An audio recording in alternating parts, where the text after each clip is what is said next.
আসসালামু আলাইকুম এভরিওয়ান, কেমন আছেন সবাই? আশা করছি অনেক ভালো। ফ্রি কিক বিডির আরও একটি নতুন ভিডিওতে আপনাদের সবাইকে স্বাগত। ডায়মন্ড জুবলি কাপে নিজেদের প্রথম ম্যাচে পাকিস্তান জাতীয় দলের বিরুদ্ধে গোলশূন্য ড্র করেছে বাংলাদেশ অলিম্পিক ফুটবল দল। এবার নিজেদের সেকেন্ড ম্যাচে বাংলাদেশের প্রতিপক্ষ আফগানিস্তান জাতীয় ফুটবল দল। আগামীকাল 4ই জুন মালদ্বীপের রাজধানী মালেতে অবস্থিত জাতীয় স্টেডিয়ামে বাংলাদেশ সময় রাত 10টায় অনুষ্ঠিত হবে ম্যাচটি সরাসরি সম্প্রচার করবে মালদ্বীপের ইএসটিভি নামক ইউটিউব চ্যানেল। কাগজে কলমে এই আসরের সবচেয়ে শক্তিশালী প্রতিপক্ষ আফগানিস্তান। বর্তমান ফিফা র্যাঙ্কিংয়ে বাংলাদেশ থেকে 12 ধাপ এগিয়ে রয়েছে তারা। তাদের অবস্থান 169তম স্থানে। অন্যদিকে বাংলাদেশের বর্তমান ফিফা র্যাঙ্কিং 181। আফগানিস্তান বাংলাদেশের পরিচিত প্রতিপক্ষ। প্রতিবারেই এই দুই দলের লড়াই হয় সমানে সমান। তবে দুর্ভাগ্যজনকভাবে আফগানিস্তানকে কখনোই হারাতে পারেনি টাইগাররা। মোট 8বারে দেখায় 6টা ম্যাচ হয়েছে ড্র, বাকি 2 ম্যাচে জয় পেয়েছে আফগানিস্তান। সর্বশেষ 2023 সালের সেপ্টেম্বরে বাংলাদেশের মাটিতে জোড়া ফ্রেন্ডলি ম্যাচ খেলতে এসেছিল আফগানিস্তান, যেখানে প্রথম ম্যাচ গোলশূন্য ড্র হওয়ার পর পরবর্তী ম্যাচটি ড্র হয়েছিল 1-1 গোলে। বাংলাদেশের হয়ে একমাত্র গোলটি করেছিলেন শেখ মুরসালিন। বাংলাদেশ এই আসরে জাতীয় দলের নিয়মিত ফুটবলারদের ছাড়াই অংশ নিয়েছে। মূলত রিজার্ভ বেঞ্চের ফুটবলারদের নিয়েই সাজানো হয়েছে অলিম্পিক দলটি। অন্যদিকে আফগানিস্তানও নিজেদের পূর্ণশক্তির দল নিয়ে এই আসরে অংশগ্রহণ করেনি। তবে তাদের এই দলে রয়েছে এশিয়া এবং ইউরোপের বিভিন্ন দেশের বিভিন্ন টায়ারে খেলা ফুটবলাররা, যারা ম্যাচে পার্থক্য গড়ে দিতে পারে। দলটির অধিনায়ক অমিত পোপাজল ইন্দোনেশিয়ার সেকেন্ড টায়ারে খেলেন। আফগানিস্তানের জার্সিতে রয়েছে 7টি গোল। সর্বশেষ গোল পেয়েছেন গত মার্চে মিয়ানমারের বিরুদ্ধে। তাদের রক্ষণে আছে মেসিডোনিয়ার টপ টায়ারে খেলা হাবিবুল্লাহ আসকার এবং ভারতের গোকুলামে খেলা আমির আরেজৌ।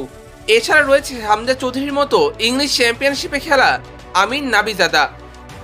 এই আসরে নিজেদের প্রথম ম্যাচে স্বাগতিক মালদ্বীপকে 1-0 গোলে হারিয়েছে তারা। তবে এর আগে টানা 14 ম্যাচে জয়হীন ছিল দলটি, যেখানে 9 ম্যাচে হারের বিপরীতে ড্র করেছিল 5 ম্যাচে। এই 14 ম্যাচের মধ্যে আফগানিস্তান দক্ষিণ এশিয়ার দলগুলোর বিরুদ্ধে ম্যাচ খেলেছিল 6টি, যেখানে ভারতের সঙ্গে 3 ম্যাচে 1 জয় এবং 2টা ড্র। নেপালের বিরুদ্ধে 2-0 গোলে হার এবং পাকিস্তানের বিরুদ্ধে জোড়া ড্র ছিল। অন্যদিকে নিজেদের প্রথম ম্যাচে পাকিস্তানের বিরুদ্ধে গোলশূন্য ড্র করেছে বাংলাদেশ অলিম্পিক ফুটবল দল। এই ম্যাচে দলকে কম্প্যাক্ট মিডফিল্ড এবং কাউন্টার অ্যাটাক নির্ভর ফুটবল খেলিয়েছেন হেড কোচ মারুফুল হক। পাকিস্তানের মূল সমস্যা ছিল তাদের লুজ মিডফিল্ড। তার উপর রইস নবীর অনুপস্থিতি তাদের মিডফিল্ডকে আরও দুর্বল করেছিল, যেটার সুযোগ কাজে লেগে দারুণ কিছু আক্রমণ করে বাংলাদেশ। তবে মোর্শেদের বাড়ানো বল থেকে সহজ গোল মিস করে সৌরভ দাওয়ান। আর মিরাজুলও নেই চিরচেনা ছন্দে, ফিটনেসে বড় ধরনের ঘাটতি রয়েছে তার। এছাড়া এই ম্যাচে অযথা ফাউল করে লাল কার্ড দেখেছেন মঞ্জুর মানিক।